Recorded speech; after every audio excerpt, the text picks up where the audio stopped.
ഇന്ന് നമ്മൾ പറയാൻ പോകുന്നത് പാട്ടിനെക്കുറിച്ചാണ്. പാട്ട് എല്ലാവർക്കും ഇഷ്ടമാണ്. ചിലർ പാട്ട് കേൾക്കുമ്പോൾ അതിനോടൊപ്പം മൂളിപ്പാട്ട് പാടുന്നു. ചിലർ ആ പാട്ടിലെ ഓർമ്മകളിലേക്ക് നയിക്കുന്നു.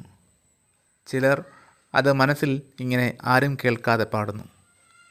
ചില പാട്ടുകൾ ഒരുപാട് പേരെ സ്വാധീനിക്കാം. ചില പാട്ടുകൾ കുറച്ച് പേരെ മാത്രം സ്വാധീനിക്കാം.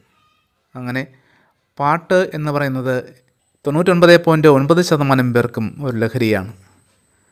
എല്ലാവരും ഇഷ്ടപ്പെടുന്ന ഒരു പാട്ട് ഉണ്ടോ എന്ന് ചോദിച്ചാൽ അങ്ങനെ ഒരു പാട്ടുണ്ടാവാൻ ചാൻസ് ഇല്ല.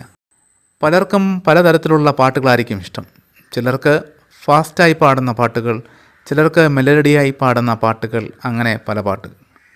നമ്മൾക്ക് ഇഷ്ടപ്പെട്ട പാട്ട് നമുക്ക് എന്നും കേൾക്കാൻ കഴിയണമെന്നില്ല. ചിലപ്പോൾ ആ പാട്ട് കേൾക്കുന്നത് കുറേ കാലത്തിന് ശേഷമായിരിക്കും. അപ്പോൾ പെട്ടെന്ന് ആ പാട്ടിലേക്ക് ശ്രദ്ധിക്കും. ഒരുപക്ഷെ ഏറ്റവും ഹിറ്റായ പാട്ടായിരിക്കില്ല ഏറ്റവും കൂടുതൽ ആൾക്കാർ ഇഷ്ടപ്പെടുന്ന പാട്ട്. ഇഷ്ടമായിരിക്കും, പക്ഷേ മനസ്സിൽ പതിഞ്ഞ പാട്ട് ചിലപ്പോൾ അറിയപ്പെടാതെ പോകുന്ന ചില പാട്ടുകളും ഉണ്ടാവും. ഓരോരുത്തർക്കും അവർക്കിഷ്ടപ്പെട്ട പാട്ടുകൾ ഏതാണെന്ന് കമൻറ്റ് ചെയ്യൂ.